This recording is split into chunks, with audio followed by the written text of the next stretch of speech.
Fala pessoal, estamos aqui para mais um episódio do Bcast, o podcast da Bravo Empreendimentos, para você, vendedor, corretor do futuro, que está procurando melhorar suas vendas, melhorar a relação com o seu cliente, melhorar a retenção dos seus clientes. A gente está aqui mais uma vez com o Gabriel Gratival do meu lado. E aí, pessoal? Nosso Head de Growth da Bravo. Gabriel, obrigado mais uma vez por estar aqui. Hoje a gente tem um convidado muito especial, o cara que está junto com a gente aqui na Bravo também, mas que é isso? Tem um cargo de relevância quase que inconstitucional, assim, uma coisa acima da lei. Assim. É o nosso CTO, Manuel de Lima. Prazer, galera, tudo bem? Manuel, obrigado por aceitar o convite nosso. Vai ser muito bacana contar um pouquinho da sua experiência, contar um pouquinho o que você já viveu nesse mercado. Você que tem anos de experiência, vou pedir para você se apresentar já. Mas eu acho que é legal, de cara, você falar assim, como que você chegou até aqui, como que você construiu sua carreira até aqui, o pessoal entender o contexto, né? E a gente explorando um pouquinho isso aí e aproveitar bastante de tudo que você vivenciou. Obrigado Evandro, obrigado Gabriel, prazer estar aqui com vocês. Agradeço aí os elogios. Eu comecei minha carreira em Curitiba, onde eu fiz faculdade, me formei em 2001. Lá eu trabalhei na Sanremo, fiz estágio na Sanremo em Curitiba, que é uma consultoria de alto padrão. Depois eu acabei retornando para o interior, onde minha família residia, em Umuarama. Lá também trabalhei em construtoras e depois, em 2010, eu mudei para Londrina, onde eu fui trabalhar na Plaenge, por onde eu fiquei por praticamente 10 anos, 2 deles em Londrina, 8 aqui em Maringá. Depois eu fui para Yoshi, fiquei 1 ano lá, resolvi, só que em Londrina, aí eu resolvi que eu ia voltar para Maringá, vim para cá e agora eu estou aqui na Bravo muito pelo match, né, de estar numa empresa que tem o viés de tecnologia, que pensa em inovação, porque eu acho que isso é um déficit que a gente tem na construção civil e junto aí com todo esse time a gente quer mudar isso daí. Cara, e assim, toda vez que o Manuel conta a experiência dele, né, eu fico falando assim, o cara já viveu coisa pra caramba e tá aqui com a gente agora, né? Vivendo mais um monte de coisa, mas com um monte de gente que ainda não viveu tanta coisa assim, né? Dando aula, né? Com certeza. E o que é legal, Manuel, assim, até dos últimos podcasts que a gente veio trazendo de conversa com o pessoal e tudo mais, a gente, de certa forma, quer criar um canal de comunicação com os vendedores que eles comecem a se importar com coisas que até então, às vezes, são quase invisíveis para eles, né? Há pouco a gente, os últimos, né, a gente fez com um corretor mais experiente, a gente fez com pessoas de vendas, fez com um advogado, para o pessoal entender um pouco mais dos pormenores, né, do que contorna uma negociação imobiliária. E agora a gente está fazendo com você para falar um pouco da construção, né?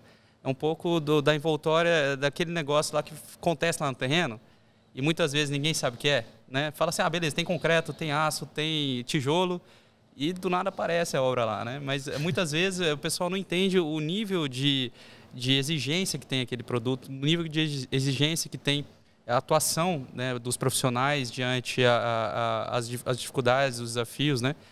Então, assim, dessa carreira toda sua aí, né, desse tempo todo que você atuou em diferentes empresas, inclusive em grandes empresas aqui da nossa região, o que você pode falar, pessoal, de contextualização do que é uma obra, sabe? Beleza, não é só colocar um monte de pedreiro lá, né? Tenta explicar um pouquinho como que começa o processo. Tá, compramos um terreno, né? Chegou o dia, compramos um terreno, assinamos um terreno lá. O que começa a acontecer nesse dia, sabe? Beleza. A gente divide, né? Eu gosto de dividir o empreendimento em 2 fases, em 2 partes principais, né? A primeira é a incorporação e a segunda é a construção. Então, como você me perguntou, quando a gente compra um terreno, a gente começa um estudo, a gente começa a avaliar e, dando tudo certo, né? A gente vendo que é viável, a gente parte para o desenvolvimento mesmo daquele empreendimento. E aí, dentro desse desenvolvimento, entra a fase de concepção, onde a gente vai elaborar o produto com um pouco mais de detalhes, a gente vai legalizá-lo, né, como eu digo, que é ver se ele está de acordo com todas as normas, né, com toda a legislação, fazendo a aprovação dele para que a gente possa fazer o registro. E aí sim, a gente, vendo que ele está ok, a gente começa a parte de desenvolvimento técnico, né, ou seja, já o desenvolvimento para a construção, onde envolve toda a parte de planejamento da obra, né, fazer os projetos executivos, que vai trazer uma melhor qualidade de informação para a obra, fazer o orçamento detalhado dessa obra e o planejamento dela para que tudo possa acontecer durante a segunda principal parte do nosso negócio, que é a construção. E iniciada a construção, a gente é um período que envolve maior quantidade de pessoas, sim, então por isso que todo mundo pensa, né, que a obra é a galera que está lá, né? Mas ela requer muito planejamento, que a gente começa ali naquela primeira, no desenvolvimento e vai adequando conforme a obra vai caminhando. E a obra eu gosto já de dividir em pelo menos umas 5 fases, assim, que a primeira fase é a parte dos serviços iniciais, onde a gente começa a limpeza do terreno, fazer as contenções, fazer a terraplanagem, depois a gente chega nas fundações, que é a parte que leva um tempo, mas que a gente fala assim, a gente está enterrando o dinheiro, né? As pessoas não vê o prédio subindo, né? Que aí, depois, encerrada essa fase, que é uma fase, né, complexa, porque a chuva, tudo atrapalha, a gente entra na parte da estrutura, que aí sim o empreendimento começa a subir, começa a aparecer e as pessoas começam a enxergar um pouquinho mais do volume. E aí, depois da estrutura, a gente tem a parte que são os serviços internos e externos, né, que vem a torre e que vem a parte de baixo do embasamento, para que a gente possa chegar nos serviços finais e aí a gente já começa a fazer aquela perfumaria, dar o final, né, os detalhes finais e a parte de legalização também, que é super importante, tirar a bits e tudo mais, para que a gente possa, então, fazer a entrega do empreendimento.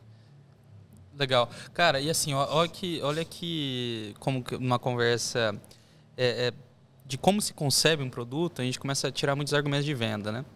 Muitas vezes, o corretor que está lá na ponta, no dia do lançamento, ou muitas vezes ainda antes do lançamento, aquecendo os clientes, tentando convencê-los a comprar o produto que ali está sendo mostrado, não fazem ideia que desse processo todo que o Manuel falou antes da construção, se passaram no mínimo 12 meses.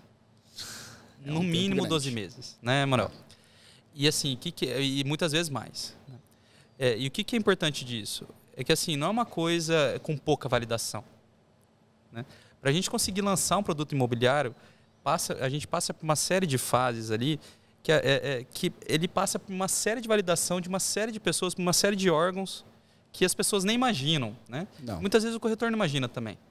Então, acho que isso é legal a gente tentar dar uma orientada no pessoal. Enriquecer, né? Porque, assim, às vezes o cliente fica desconfiado, né? Fala assim, mas eu vou comprar esse negócio aí na planta. Como assim, né? Começaram esse negócio ontem e já querem me vender. Não é bem assim. A gente passou por uma série de certificações que aquilo realmente pode ser construído. E isso passa por Corpo de Bombeiros, Sanepar, Copel, Prefeitura, passa muitas vezes por órgãos ambientais. Tem uma série de roteiro que a gente faz. E ainda, além disso, tem as aprovações que a gente faz técnicas, construtivas, né, com a equipe ali, de engenharia pesada mesmo, para falar que aquele negócio fica de pé. Né? Então, isso mesmo. Assim, olha que legal, né? O cliente não está tendo contato com o produto iniciado no dia do lançamento. Ele está tendo contato com o produto que foi iniciado 12 meses antes e algumas vezes antes disso ainda. Tem negociações de terreno, né, Manuel? Assim, dependendo da complexidade, que demoram até 24 meses. Demoram bastante. A gente tem que avaliar várias condições do terreno, né, para ver se ele comporta mesmo aquele empreendimento, quais são as condições que aquele terreno está, para a gente poder definitivamente começar a pensar naquele projeto. E como você falou, Evandro, quando a gente inicia o estudo, tem toda uma validação técnica inicial para ver se a gente ver se aquele empreendimento vai conseguir funcionar, se vai conseguir atender, né, com qualidade para o cliente aquilo que é necessário, né, para o bom funcionamento do empreendimento. E dali passa-se depois por todo um crivo documental mesmo, pelos órgãos competentes, né, registros, que aí sim a gente pode falar que agora o empreendimento vai ser construído, né? Manel, me veio uma dúvida aqui. Tem algum cenário que, tipo assim, a conclusão é não dá. Não é viável, nesse terreno não comporta esse prédio. Ou sei lá, né? Ou é uma decisão muito mais de qual é a tecnologia, qual é o procedimento correto para aquele solo específico, etc. E tal. São várias variáveis, né, no contexto disso daí. Mas existe sim questões que acabam impedindo a construção, né, ou a elaboração daquele empreendimento. Mas isso, hoje a gente trabalha com muita inteligência, com muitos dados, para que a gente possa, então, fazer análises mais precisas e validar mesmo essa condição, né, e falar que não, aqui que a gente vai fazer é porque vai dar certo, né? Sim. Tanto por questões comerciais, tanto e por questões técnicas também, né, que vai ser possível construir aquele empreendimento. Gabriel, puxando essa pergunta, acho que eu vou fazer outra bem legal, que acredito que isso vai enriquecer muito o conteúdo nosso aqui hoje, que é falar um pouquinho sobre viabilidade financeira de empreendimento imobiliário, né, Manuel? Assim, vou puxar algumas coisas aqui, se você não concordar, pode falar, mas assim, muitas vezes a pessoa que está ali na ponta fazendo a venda, ou se não o cliente que está vindo consumir o produto, né, seja para investimento, seja para moradia, nosso caso é mais para investimento, ele olha ele faz uma conta muito simples. Ele pega o valor do imóvel e divide pelo metro quadrado. E aquela conta ali, que dá lá um valor de X mil reais, é o que ele usa de parâmetro para comparar os imóveis. Né? E assim, isso cada vez mais, né, a gente que está lidando com inovação e principalmente com diferenciação do morar, a gente tem visto que isso não é mais verdade. Esse indicador não significa muita coisa mais. Né? E nesse apego, até os corretores acabam caindo nesse problema, vamos dizer assim, nesse viés de mercado, como é que eu posso até dizer? Esse vício de mercado, né? Que é o comum, né? Na viabilidade financeira, a gente sabe, você sabe, o quanto que os números são apertados. Sim. E quanto que a gente precisa fazer para fazer um projeto inovador, a gente gasta dinheiro. E assim, e assim, importante dizer, não é dinheiro gasto vazio. É dinheiro para gerar mais valor para os clientes. Investido, né? Isso. Exatamente. Então, assim, eu queria que você desse um contexto, né? Que o pessoal muitas vezes acha que é só construção. Fala assim, não, o cara está cobrando aqui de mim 10 mil reais metro quadrado, mas ele não gasta 3 para construir, sabe? Então, o que você tem a dizer sobre isso? Muitas vezes eu percebo que as pessoas, alguém já construiu, né, algum imóvel particular e ela acaba se espelhando nessa mesma experiência, né?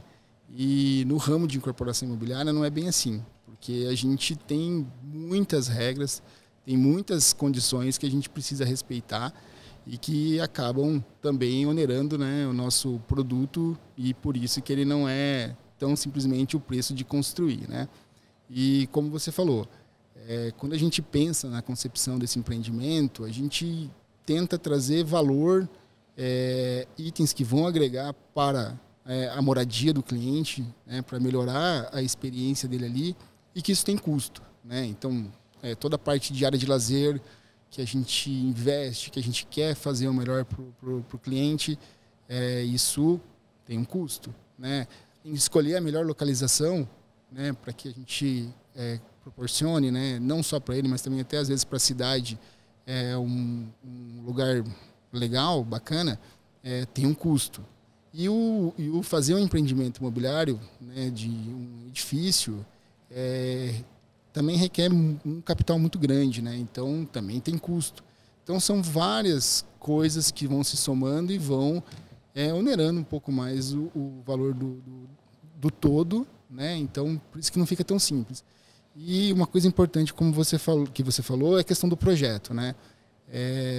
Investir em bom projeto que vai trazer uma qualidade excelente para a construção é muito importante. Então trabalhar com tecnologia de BIM, né? Hoje a gente não abre mão de fazer em BIM, porque a gente entende que no futuro isso vai ser muito melhor, né, para quem vai receber aquele empreendimento, porque ele vai receber um empreendimento com mais assertividade. Né? Manuel, você consegue contextualizar para o pessoal que está assistindo, que eu acho que talvez não seja o universo deles, o que é o BIM?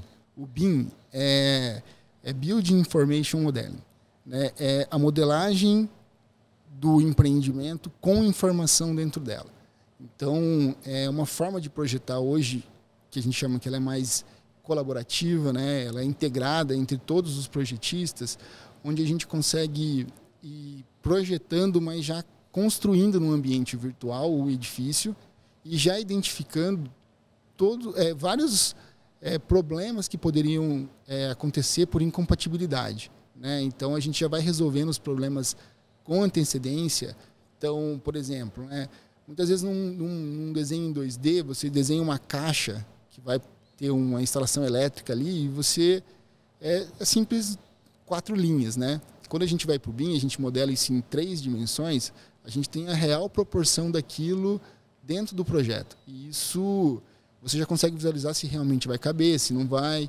Então você já vai resolvendo todos esses problemas durante o projeto. Basicamente é uma tecnologia para desenhar ele como ele vai ser exatamente em 3 dimensões no computador. Exatamente. Aí você já vai vendo e já vai tirando, né, todas essas entraves, resolvendo, né, o que a gente chama de clashes, ou seja, as interferências para que você construa com maior qualidade e entregue um produto melhor ainda para o seu cliente. Até tentando contextualizar, né, trazendo para o número para o mundo dos normais, que o Manuel tá muito acima, né? Mas assim, ó, 2 coisas importantes que eu gosto de falar quando a gente fala de BIM. A primeira é que a gente desenha objetos informados, né? Então, assim, como você falou, né? Você desenha como vai ser no mundo real, mas literalmente, você não desenha linhas, você desenha uma parede que tem tijolos, e aqueles tijolos estão lá contados, com massa no meio, então você tem muitos detalhes lá dentro. E isso parece besta, mas possibilita uma infinidade de possibilidades. Embora muita gente não saiba, quem já construiu sabe, as obras dão muito problema. Né? Dá muita incompatibilidade. Dá muita, assim, compatibilidade é o quê? Tem uma viga aqui, tem um cano passando por cima dessa merda dessa viga, e ninguém viu, sabe? E assim, daí a tendência talvez, vou chamar de leigo, gente, mas é só para dizer que ninguém é obrigado a saber construir de ponta a ponta, mas das pessoas que não estão acostumadas com canteiro de obra, falam assim, o engenheiro tinha que ter visto isso. E realmente. Só que as tecnologias até então concebidas para a gente conseguir visualizar isso eram muito limitadas. A gente não conseguia ver isso com propriedade. Eram linhas num programa que era 2D, né? Imagina, você com um papel tentando interpretar aquilo que tem volume, sabe? E daí outra coisa legal que eu gosto de contextualizar para tentar dar dimensão para a coisa, a gente vê algumas propagandas de carro, de celular algumas vezes, que assim, o objeto está explodido, do nada vai juntando, assim, parece fabricação do negócio e junta e vira um carro, né? E por que é possível fazer aquilo? Porque geralmente o projetista mecânico ou ali a pessoa que projetou o carro sabe exatamente o parafuso que vai na roda certinho e tal. Explodir aquilo fica muito simples. Isso é o BIM para a construção civil. A gente sabe exatamente o perfil metálico que vai no forro, qual é o espaçamento dele, qual que é a especificação dele e tudo mais. Isso dá uma riqueza de informação que, embora seja de projeto, né, ela possibilita até uma manutenção do edifício facilitada. Porque imagina que legal você receber o seu apartamento, a sua obra, num modelo virtual, num tablet talvez, ou se não num pendrive, que você pode rodar no seu computador e ver se as coisas realmente estão lá, se o cano está ali, se o forro... uma coisa legal também, não é só ver se está lá, mas assim, se a lâmpada foi instalada, em qual época foi instalada, né? Qual tipo de lâmpada, várias informações que a gente coloca no modelo e que, como o Evandro falou, no final, para manutenção, você tem muita informação. E durante a obra, né, então o engenheiro tem muitas coisas para resolver, né? Aí entra a questão que é muita gente para você liderar. E aí, às vezes, fica difícil você encontrar os problemas, né? E aí acaba os improvisos, né? A obra tem que resolver e eles acabam improvisando. A gente traz isso tudo para o início do projeto. Então, a empresa que projeta em BIM é um grande diferencial para o cliente, porque ele vai ter uma qualidade muito maior para o produto que ele vai receber. E assim, ó, só para tentar dar um contexto abrangente para o pessoal, o Manuel falou de 2 fases principais, né, a parte de desenvolvimento imobiliário e depois a parte de construção. Mas pensem o seguinte, cada empreendimento, cada incorporação imobiliária é uma empresa do zero. Né? Que assim, tem toda uma parte de preparar essa empresa para operar e depois tem a parte da fábrica, que é a obra. Que é a fábrica mesmo, é o que vai... E mão na massa, né? Exato. E assim, imagina então a quantidade de informação que o engenheiro tem que lidar. É muita coisa. Né? E quando a gente começa, voltando lá no assunto que a gente puxou no início, né? Quando a gente começa a retroagir isso tudo para a viabilidade financeira, né?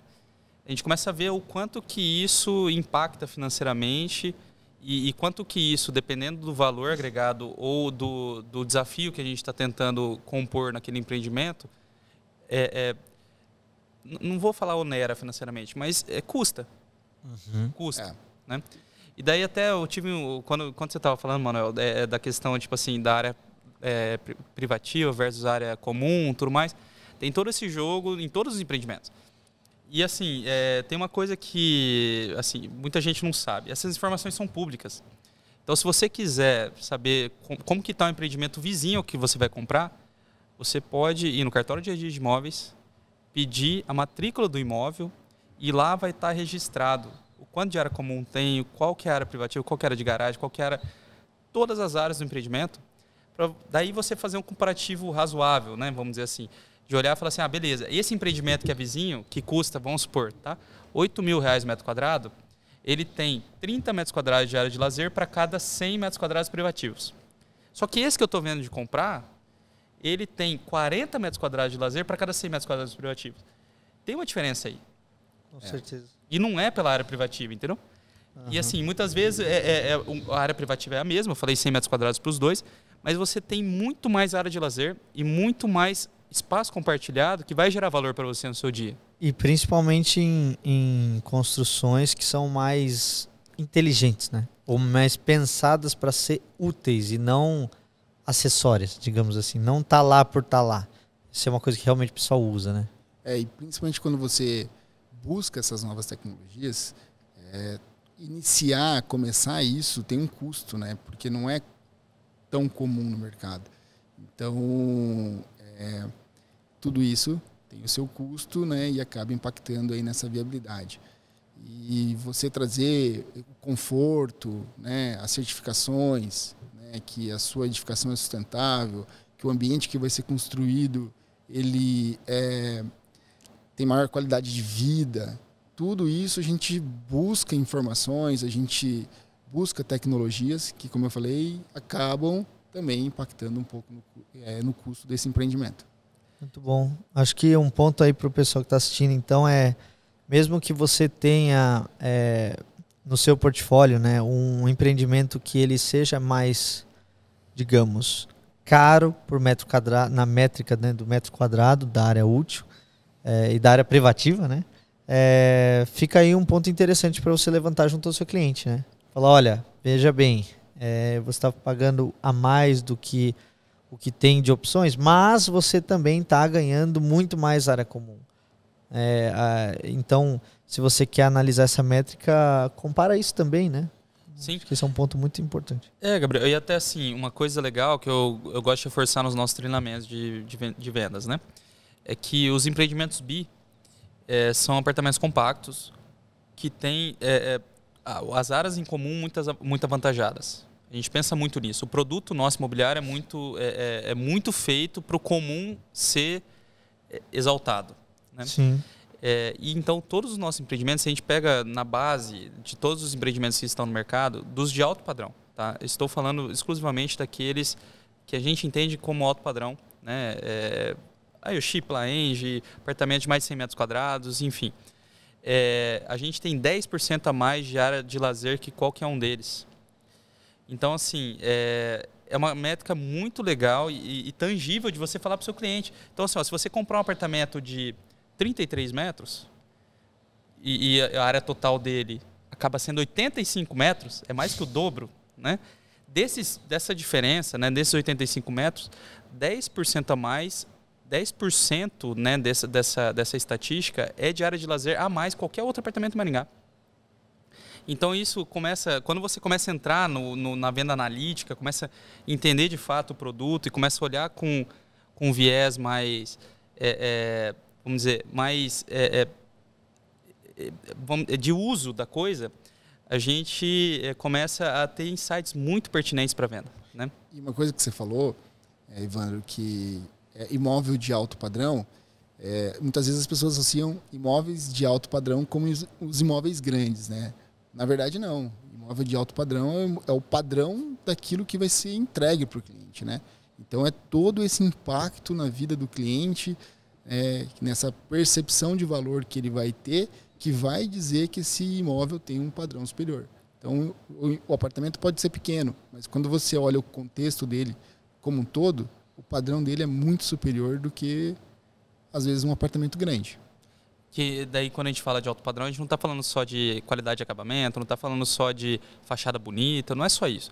Localização, os serviços que estão agregados no empreendimento, piscina, área de lazer que você pode usufruir no seu dia a dia, facilidade, tudo mais. Isso, hoje em dia, a gente está começando a entender como alto padrão. É a qualidade medida, né? E como que a gente, assim, muitas vezes a gente é questionado, né? Como que a gente mede qualidade? É pela satisfação das pessoas. E agora ainda, recentemente, o Manuel nos ajudou a construir isso, a gente foi pré-certificado com uma das principais certificações internacionais de qualidade de vida e bem-estar, que é a certificação WELL. A gente tem feito algumas lives, até o pessoal que quiser saber um pouco mais, a gente tem algumas lives no Instagram nosso, o Ser_Bravo. Lá você vai conseguir ver muitos insights legais sobre essa certificação, que é literalmente a gente começar a medir o que é qualidade de vida e bem-estar para as pessoas. E uma empresa que acredita, né, nessa certificação, que investe nela, de novo, é um investimento mesmo, porque para fazer isso acontecer demanda muito controle, né? Então a empresa tem que ser muito organizada, tem que estar muito bem planejado para que ela consiga obter essa certificação. Não é simplesmente lá no final vir alguém aqui e dar um ok. Não, tem um hard ali no meio do caminho muito grande, de controles, né, de qualidade, controles, né, de resíduos que são gerados, toda essa especificação que a gente trabalha para que realmente alcance, né, o que é esperado pela edificação. Então tem bastante trabalho no meio do caminho aí para a gente conseguir chegar no final com a certificação. Então a empresa tem que acreditar e é um investimento. Ô Manuel, onde que está o limite hoje aí da tecnologia na construção? Em termos de alto padrão, em termos de talvez não tão alto padrão, enfim, no mundo, o que a gente tem no Brasil? Você falou dessas certificações, né? Que acho que tem muitas, inclusive, que essa WELL e GBC, né? GBC, são duas que medem aí qualidade e sustentabilidade da construção. Mas o que você vê mais de novidade assim que está surgindo ou que você vê como potencial para o futuro, que tipo, cara, isso daqui vai ser um foco aí para o futuro? Somado a tudo isso, né? Eu acho que buscar essas certificações que garantam mesmo essa qualidade para o cliente, eu volto no BIM, que eu acho que é uma coisa que não é nova, mas que está agora ganhando cada vez mais espaço, né? Porque, de novo, não é qualquer coisa, né? Fazer isso requer conhecimento investido no começo do projeto. Sim. E o Lean, né? Que é você saber construir bem a sua obra, é você trabalhar na gestão operacional do negócio para que você não tenha desperdícios e você garanta a qualidade final, né? Que você, que a gente fala, ter foco no cliente e trabalhar, né, eliminando desperdícios para que você garanta aquilo que você planejou com qualidade no final para ele. Acho Muito que o Lean são o que está aí na construção. Lean é o que eles chamam de Lean Construction. Isso. Lean construção enxuta, né? Construção Seria. enxuta. Isso aí. Legal. É o que trouxe, foi a transcrição do sistema Toyota de produção, né, que começou lá no Japão e que transformou a Toyota numa empresa extremamente diferenciada dentro do mercado dela para a construção civil. Então, para quem está assistindo aí, ó, com certeza tem parceria, né? Se for de imobiliário, tem parceria com alguma construtora ou incorporadora, ou é de uma incorporadora, né? Então manda esse vídeo para a galera lá de cima, né? Manda esse vídeo para a galera de construção, galera de engenharia, para buscarem esses diferenciais para vocês que ajudariam muito na hora da venda, né? Com certeza. E até assim, isso, embora não seja um selo, né, uma certificação que, como é o WELL, como é a GBC, é uma garantia para o cliente, se ele souber que a construtora ou incorporadora leva adiante esses pré-requisitos para a sua construção, de que, primeiro, ele vai ter informação depois da construção pronta.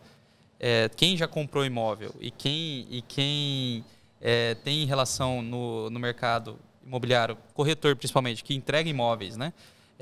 Acompanha o cliente durante toda essa fase, sabe a dificuldade que é entregar um imóvel sem um manual condizente com o imóvel, Sim. que você não consegue saber direito se dá para quebrar uma parede, se não dá, se dá para colocar uma luminária diferente, se não dá, se o quadro de energia vai cair ou se não vai.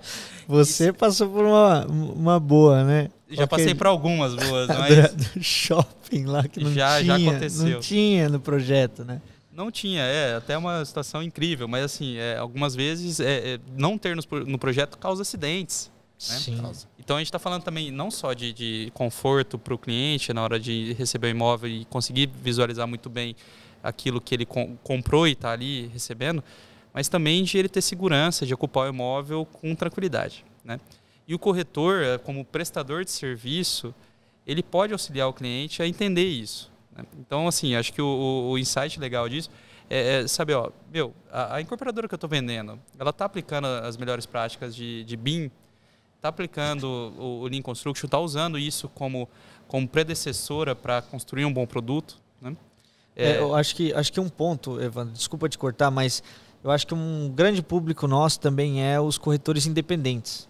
E quando você está buscando um produto para você vender, eu acho que é um ponto interessante para você ir atrás, né? Como, cara, você tem que conhecer o seu parceiro, que é o cara que você está vendendo para, né? Então, acho que é um ponto muito legal. É um checklist para você perguntar, né? Cara, qual que é a tecnologia que vocês estão usando para construir? Vocês usam BIM? Você tem alguma certificação de qualidade, de sustentabilidade, de bem-estar, etc? Acho que é muito importante isso. Sim, a gente começa a colocar uma régua, né? Sim. Do produto que a gente está prestando serviço, né? Porque se o corretor está prestando serviço daquela venda, ele vai acompanhar o cliente, ele tem a intenção que aquele cliente sempre queira comprar com ele. Se ele garante isso para o cliente, é óbvio que o cliente vai confiar nele. Com certeza. E quanto menos problema lá na frente, maior a chance de recorrência, né? Com certeza. E até, Manuel, uma coisa legal não só nesse... a gente está falando do âmbito conforto, né? Conforto, bem-estar, qualidade de vida. Mas também tem um negócio muito legal que o BIM pode promover, o BIM junto com o Lean, que é a velocidade, né? Com certeza o corretor, né? Quem está vendendo o imóvel, ele conhecer se essas filosofias, se esses processos estão dentro da empresa, vão trazer muita tranquilidade para ele. Ele vai ter uma garantia de um produto muito superior ao que tem no mercado, né? E quando a gente fala disso, o reflexo vai ser durante a obra, uma obra mais limpa, uma obra com segurança, uma obra que, se ele for visitar, as condições vão ser sempre muito bem adequadas, né? Ele vai ser sempre muito bem atendido. E vai facilitar bastante, né, todo o caminhar, né, durante o período de construção. Acho que é legal para o pessoal que é mais leigo nessa parte de qualidade, né, de Lean, o que é isso, né? Acho que para quem já teve alguma experiência ou conhece alguém que construiu, sabe o quanto é difícil, quando dá pepino, quanto, era para ficar pronta ano passado, está atrasado 1 ano a obra. E às vezes é uma obra tipo pequenininha, né? Então essas metodologias, elas garantem que, se não forem entregues no prazo, vão ser entregues antes, né? Ou muitas vezes antes. Acho que isso é muito importante. Importante. A velocidade realmente aumenta, né? A gente ganha em produtividade dentro da obra, a gente compacta ela mais, aí automaticamente o retorno começa a ser muito melhor, né? Até para quem está investindo, né? Não fica com aquela obra que fica ultrapassada, né? Porque o projeto leva muito tempo, né? Geralmente aí uma obra com velocidade vai ser 30 meses, né? Na média, mas a gente sabe que existem empreendimentos que levam muito tempo. E isso, quando você recebe o produto, ele já não está mais Tá adequado, né? Já está ultrapassado. Sim, verdade. Então, a gente busca compactar para atender melhor mesmo também o cliente nesse sentido, dele ter um produto atual, né? Que ele vai morar e que as condições estão adequadas naquele momento, né? Não algo que foi pensado e ficou para trás. Muito bom. Isso é legal, até aproveitando a expertise do Manuel, a gente trazer esse assunto, que assim, é uma coisa muito difícil, né, Manuel, vamos dizer, enquanto pensar em engenharia de produtos imobiliários, é tentar imaginar o que é a necessidade daqui a 3 anos, né, o que é a necessidade talvez daqui a 4 anos, porque é o tempo que demora a construção. E todos, né? Todos. Não tem prédio grande que enfim. Que constrói da noite pro dia. É. Então, assim, conta um pouquinho aí do que você passou até então. Como que você foi construindo esse raciocínio? Teve há pouco tempo atrás um monte de prédio sendo entregue com um ar-condicionado de janela. Aquele negocinho lá que faz barulho dentro do quarto. Hoje em dia nem se sonha isso. E tiveram N produtos que estavam sendo construídos naquela época, posso até que você estava construindo algum deles, né? Que sofreram essa mudança no meio do caminho. E como é que faz? É difícil. É por isso que a gente investe nessa questão de pensar muito bem antes, né? E estar à frente do seu tempo e buscar o que tem de novo, porque toda essa tecnologia, todo esse viés, ele já te proporciona isso, né? Você já consegue parar para pensar, quer dizer, já é necessário você pensar, né? Quando você se propõe a fazer diferente, quando você se propõe a fazer algo melhor, você já tem que estar no começo pensando o que vai ser dali para frente, né? Então você já busca tecnologias, você já busca condições que vão, quando entregue para o cliente, estar adequadas àquele momento. Cara, olha que legal isso, né? Para todo mundo que está ouvindo aqui, gente.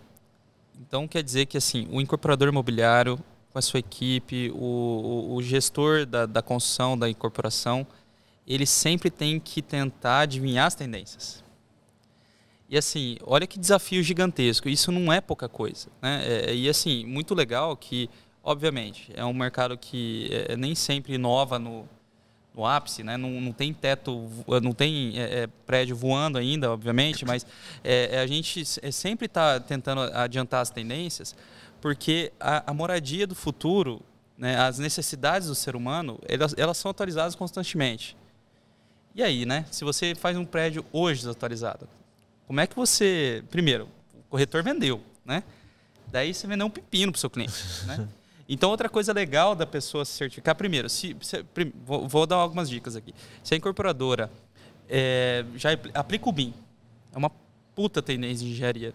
Quer dizer que ela está preocupada com inovação, né? Se ela aplica Lean Construction, né? Pensando no Lean Manufacturing, pensando em construção enxuta, em velocidade...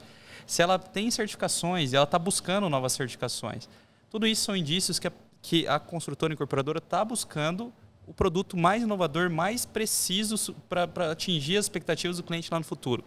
Se ela não está fazendo nada disso... superar as expectativas, né?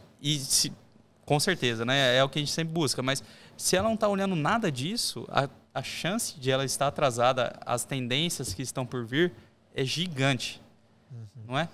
É isso mesmo. E se ela está assim, se ela está atrasada numa tendência que ela vai economizar dinheiro, quiçá uma tendência que, tipo assim, seria para ela uma coisa que não ia impactar, né? Ou, por exemplo, um planejamento, uma certificação, por exemplo, que é uma coisa que vai aumentar o gasto dela, né? Enfim, se ela não está olhando nem o que vai trazer mais dinheiro para ela, mas resultado, seja econômico, seja de tempo, seja de recurso, produtividade, muito provavelmente ela está negligenciando outros pontos que agregariam muito valor para o cliente final, né? Com certeza. E no final ela acaba construindo mais caro. Ela acaba perdendo e aí ela prejudica, né, a qualidade para poder conseguir garantir aquilo que ela não está conseguindo fazer ao longo do caminho porque não foi bem pensado no começo, né? Então isso... Muito massa. Sim, muito legal mesmo. Gente, eu acho que nosso podcast também hoje já excedeu um pouquinho o limite, né, Manuel? Quando o papo é bom, vai embora, cara. A gente nem vê. E a gente não tem que se controlar mais, viu? Mas, enfim, acho que foi muito legal esses insights, cara, porque assim, a gente fica pensando num viés muito de mercado quando a gente está vendendo alguma coisa, e eu falo por mim, porque eu também vivencio o processo de venda muitas vezes, né? Eu acabo colocando a vestimenta de corretor muitas vezes no dia. E assim, a gente, às vezes, quando a gente tem na manga, né, essas propriedades todas do que é a construção, de como ela está sendo construída, de como o incorporador está imaginando isso para o futuro, como que ele está construindo esse processo todo de tecnologia, de consolidação dos seus processos, né? Com certeza o cliente fica mais seguro no ato da compra, né? Sim. E assim, até uma coisa legal de mencionar, Gabriel, é que aqui na Bravo, né, a pessoa que cuida do setor de produção, que é o Manuel, ele não é chamado de diretor de engenharia. Ele é diretor de tecnologia. É isso aí. É tendência também, né? Também. Até no cargo. É assim, a verdade é que assim, hoje em dia, lógico que assim, no final do dia tudo é engenharia, né? Mas a engenharia pensada com tecnologia, ela vai muito mais forte, né, Manuel? Vai. Com certeza. É isso mesmo. Porque hoje a gente não pode mais pensar no imóvel como um commodity, né? Como só uma área construída. Assim como o mundo vem evoluindo, né, a construção também precisa evoluir. E é isso que a gente vem buscando fazer, né? Trazer condições melhores. É igual quando a gente compra um bem hoje ou um produto, né? A gente quer saber o que tem de bom naquele produto, né? Naquilo que a gente está comprando. Eu diria assim, saber o porquê daquilo, não simplesmente o quê. Então não dá mais para a gente comparar o quê. O que de metro quadrado tem um empreendimento com o outro. A gente tem que pensar no porquê que aquele metro quadrado está ali, tudo que está envolvido por trás daquilo que vai trazer mais valor para o cliente e que vai valorizar muito mais o imóvel dele no futuro. Legal, massa. Gabriel, tô surpreso, hein? Você nem mais sabia uma disso, né? aula aqui. Falei já no outro podcast, eu sou o que mais estou aprendendo, mano. Eu não sou dessa área, tô vindo agora para esse ramo, tô aprendendo todo dia. Isso aí. Convido o pessoal a... Vamos lá, pessoal. Então, para você que está assistindo, que se sentiu impactado positivamente, que pegou um insight legal, que achou uma novidade, que uma coisa que agrega valor, compartilha esse link, esse vídeo com alguém que você acha que se beneficiaria também. Se inscreve no canal, ativa o sininho, comenta aqui pra gente qual conteúdo que vocês querem ouvir, quer que a gente traga para cá, pessoas que vocês querem que a gente convide para esse podcast. E mais alguma coisa? Eu acho que eu queria deixar um espaço aqui para o Manuel para deixar um recado para o pessoal. Se quiser, enfim, como eu falei na época no podcast do Ettore lá, se tivesse uma lição, uma coisa para o pessoal levar desse podcast, o pessoal que está assistindo a gente, o que você acha que eles têm que levar, Manuel? De toda essa questão de engenharia, de tecnologia, de tendência, que você acha que vai fazer diferença para a vida deles? Assim? Eu diria, o imóvel, a construção vem mudando, então é importante que quem está vendendo, né, o corretor, conheça realmente quem está por trás, quem está fazendo esse imóvel, como ele está pensando, porque com certeza o resultado, né, de quem investe em planejamento, quem busca a melhoria, quem busca a inovação, vai ser muito superior e ele vai ter muito mais tranquilidade, vai tornar o cliente dele muito mais feliz no futuro quando ele receber ou quando ele pensar em comercializar esse imóvel, né? Então, eu diria que conhecer a empresa, né, que ele está fazendo essa parceria é muito importante. Não é qualquer um, não é só vender mais, né? Hoje o cliente tem acesso a muita informação, tem muito conhecimento disponível e quem está trabalhando à frente do seu tempo, como eu falei, vai vai entregar um produto melhor. Muito bom. Então, pessoal, muito obrigado pela sua audiência. Evandro, tem mais alguma coisa para finalizar aí? Cara, não, só assim, esse tema todo, né, eu chego a brilhar o olho. Porque assim, quando a gente atua no mercado, e isso, o Gabriel vai estar sendo picado cada dia pelo mosquitinho, né? A gente vira muito produteiro, né? A gente se encanta, porque assim, realmente são coisas que a gente sente todo dia. Todo mundo acorda numa cama, todo mundo acorda assim, debaixo de um teto. Debaixo né? de um teto. Uhum. Todo mundo passa 80% do seu dia debaixo do imóvel, trabalhando, estudando, descansando. consumindo algum serviço. E quando a gente começa a trazer esse assunto de construção, olha o tanto de insight legal que a gente traz, né? Então, eu acho que é esse o recado do podcast de hoje. Eu acho que esse que é o legal da gente explorar o teto que a gente vive, né? E fica o convite para vocês verem todos os outros que a gente vai postar, porque sempre vai ter conteúdo bacana como o de hoje. Então, ó, eu acho que a dica que fica aqui, se eu puder hoje tentar dar uma contribuída no resumo, vai entender um pouco a tecnologia que a sua construtora, que a sua incorporadora está usando, né? Pergunta, vocês usam BIM para construção?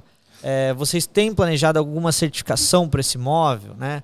Vocês têm alguma boa prática de Lean Construction, em construção enxuta para essa construção? Porque vocês vão garantir, né, uma melhor qualidade na entrega e, consequentemente, uma melhor satisfação e, consequentemente, uma maior aumento da retenção e da possível recompra do seu cliente, né? Acho que essa é a dica que eu acho que eu pegaria de hoje aí. Muito obrigado, então, pessoal. Até a próxima e até mais. Valeu, pessoal. Valeu, obrigado.